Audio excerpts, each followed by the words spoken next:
ડભોઈ સહિત રાજ્યમાં જુવાર અને બાજરીના ટેકાના ભાવે ખરીદીના પરિપત્રમાં થયેલા ફેરફારને લઈને ખેડૂતોમાં રોષ જોવા મળ્યો છે।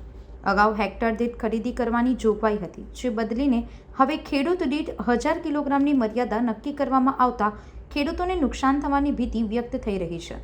હાલના બદલાતા હવામાન અને વરસાદી પરિસ્થિતિ વચ્ચે પાક બચાવવો મુશ્કેલ બન્યો હોવાનું ખેડૂતોનું કહેવું છે।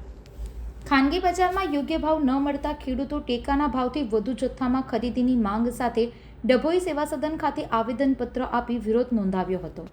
ડભોઈથી નિરંજન ચૌહાણ સાથે B1 ન્યૂઝ વડોદરા।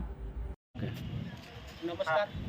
આજ રોજ એમએસપીના ભાવથી જે જુવારની ખરીદી ડભોઈ તાલુકાની અંદર થતી હતી, એની અંદર પુરવઠા વિભાગનો એક ઠરાવ આવેલ છે, જેમાં ઠરાવમાં 1000 કિલોગ્રામ પ્રતિ ખેડૂત લેવાશે એ રીતનો એક ઠરાવ કરેલો છે।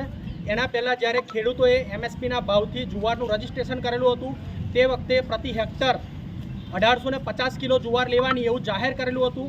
ત્યાર પછી 21 તારીખથી જે ખરીદી થયેલી, એ ખરીદીની શરૂઆત થયેલી અત્યાર સુધીના જે ખેડૂતોના મેસેજો આવેલા છે, એ મેસેજોની અંદર જમીન પ્રમાણે ખેડૂતોને જથ્થો પણ લખાઈને આવતો હતો।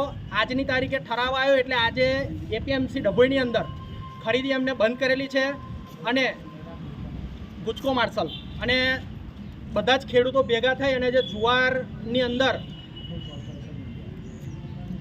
અંદર જે 1000 કિલોનો જથ્થો એ લોકોએ લેવાનું કીધેલું છે, અમારું ઉત્પાદન જે પ્રકારે છે એ પ્રકારે સતત અમારી જોડે ખેડૂતો જોડે અન્યાય થાય છે। એ અન્યાયની વિરોધની અંદર આજે તમામ ખેડૂતો ડભોઈ તાલુકાના જે આગળ સરકારી ગોડાઉનની અંદર જુવાર લઈને આવેલા હતા, એ તમામ ખેડૂતો આવેદન લઈ અને મામલતદાર કચેરીએ આપણા પ્રાંત અધિકારીશ્રીને આવેદન આપવા માટે આવેલા હતા। અને અમારી સરકારને રજૂઆત છે કે 1.5 મહિનાથી જુવાર કાઢી અને અમે હાચવીએ છીએ। કુદરતી માર તો ઓલરેડી પડેલો જ છે, વરસાદની આગાહીઓ થાય છે અને આજે તમે અચાનક આવો ઠરાવ લાવી અને ખેડૂતોને સાબેલા પાક જેવો માર આપો છો, આ વસ્તુને કદાપી ખેડૂત સહન નહીં કરે।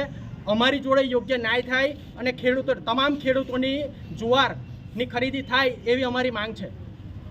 ખેડૂત વતી જુવાર માટે જે એમએસપીમાં નોંધણી કરેલ હતી, તે નોંધણીમાં 1850 કિલો હેક્ટર દીઠ લેવાનો જથ્થો લખાઈને આવતો હતો।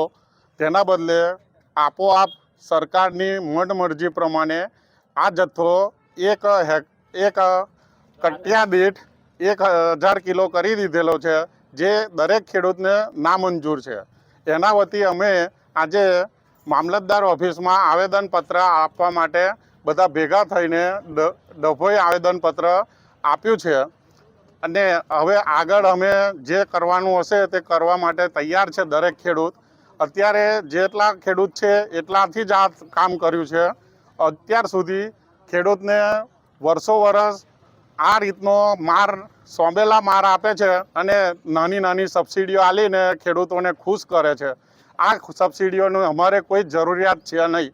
અમારે એમએસપીના જથ્થાની પ્રમાણે અત્યારે આ વર્ષે પૂરેપૂરી જુવારની નોંધણી પ્રમાણે દરેક ખેડૂતનો જથ્થો લઈ લે, એના માટે જ અમારી વિનંતી।